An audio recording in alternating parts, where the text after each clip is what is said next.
Assalamualaikum warahmatullahi wabarakatuh. Halo teman-teman semuanya, apa kabar? Semuanya pasti dalam keadaan sehat ya. Semoga kita semua selalu dalam lindungan Allah Subhanahu wa taala.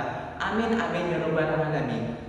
Nah, sebelumnya aku pernah kenal ada kata pepatah, yaitu tak kenal maka tak sayang.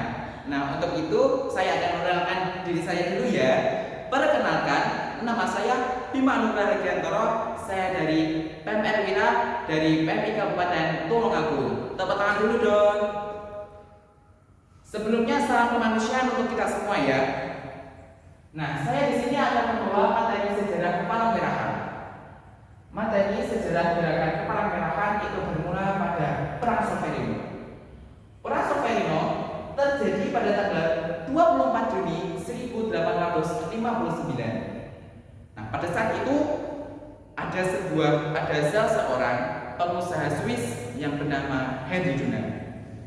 Henry Dunant ingin melakukan perjalanan menuju Italia Utara, yaitu ingin bertemu dengan Napoleon III, yaitu Kaisar Prancis. Tetapi pada pertengahan perjalanan Henry Dunant melihat ada sebuah tragedi perang di daerah kota kecil Solferino. Dengan rasa kemanusiaan yang sangat amat besar di hati Henry Dunant mengurungkan niatnya yang sebelumnya ingin menemui Kaisar Prancis Napoleon III. Langsung mengubah niatnya yang ingin membantu para korban perang Solferino. Nah, pada saat itu Henry Dunant hanya menemukan para kaum wanita di daerah kota kecil Solferino tersebut. Untuk menambah rasa semangat kemanusiaan kita semua, Henry Dunant mengeluarkan semboyan, yaitu Siamo Tutti Fratelli, yang artinya kita semua bersaudara. Yang negara terlibat dalam perang Solferino yaitu adalah negara Prancis dan Austria. Pada saat itu kedua negara tersebut sedang amat marah yang tidak bersahabat ya. Setelah semua peristiwa ini terjadi, Henry Dunant mencatat pada buku karangannya yang berjudul A Memory of Solferino. Yang pada buku karangan itu Henry Dunant menuliskan bahwasanya Henry Dunant bersikeras untuk bisa membentuk perhimpunan relawan kesehatan.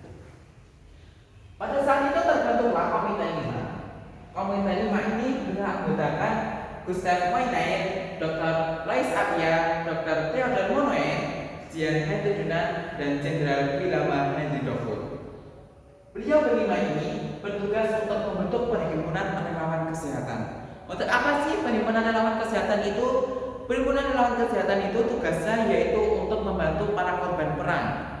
Pada saat daerah-daerah tertentu terjadi perang, itu kan pasti kan ada banyak korban nih. Nah, itulah tugasnya perhimpunan relawan kesehatan, yaitu untuk menolong korban perang. Lanjut pada sejarah Palang Merah Indonesia. Sebelumnya nih pasti semuanya pada ngantuk ya, mendengar materi sejarah itu pasti sangat membosankan, sangat ngantuk ya.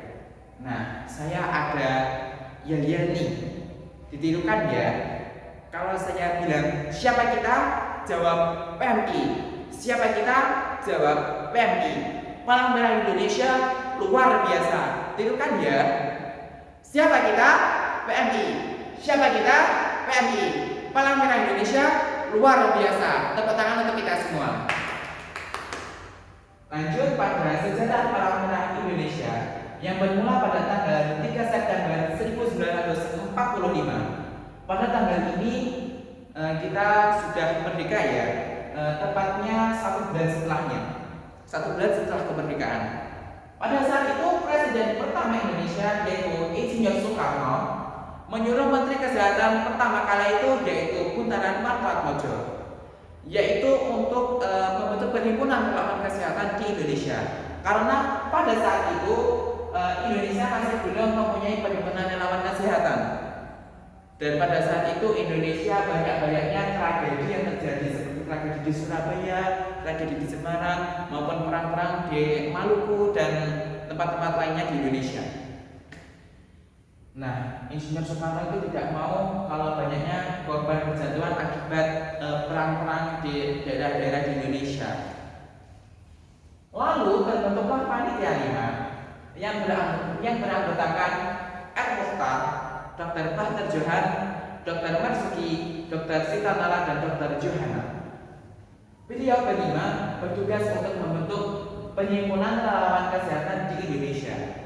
Nah, setelah banyaknya drama ataupun perjalanan-perjalanan sulit untuk membentuk Perhimpunan Relawan Kesehatan di Indonesia, akhirnya bisa berdiri pada tanggal 17 Agustus 1945, yaitu yang bernama PMI, Palang Merah Indonesia, yang diketuai oleh Wakil Presiden pertama kala itu yaitu Muhammad Hatta, dan berhasil mendirikan 40 cabang PMI di seluruh daerah-daerah di Indonesia.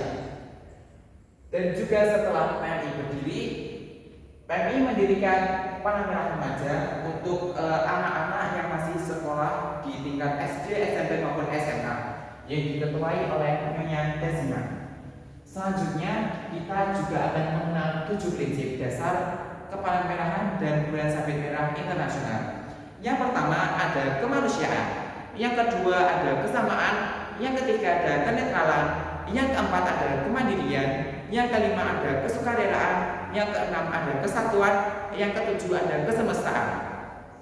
Dari 7 prinsip ini sebagai pedoman kita dalam mengikuti Perhimpunan Relawan Kesehatan. Selanjutnya kita juga akan mengenal Tribakti PMR. Tribakti PMR yang pertama yaitu adalah meningkatkan kreativitas hidup sehat, yang kedua berkarya dan berbakti di masyarakat, yang ketiga mempererat persahabatan nasional dan internasional.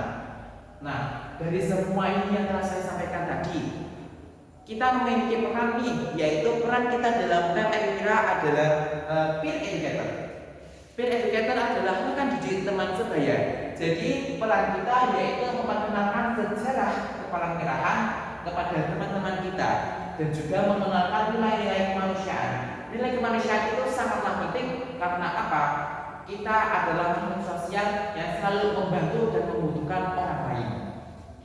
Dan kesimpulan dari materi sejarah gerakan Kepalang Merahan yaitu kita bisa mengetahui dari sejarah Kepalang Merahan itu sendiri. Kita juga bisa mengetahui sejarah Palang Merah di Indonesia. Kita juga bisa mengetahui 7 prinsip, dan kita juga bisa mengetahui Tribakti PMR. Nah, sekian presentasi dari saya. Kurang lebihnya mohon maaf. Saya ada kata-kata yaitu PMI Kabupaten Tulungagung saya wani tanpa ganti. Terima kasih. Wassalamualaikum warahmatullahi wabarakatuh. Tepuk tangan. Terima kasih ya teman-teman.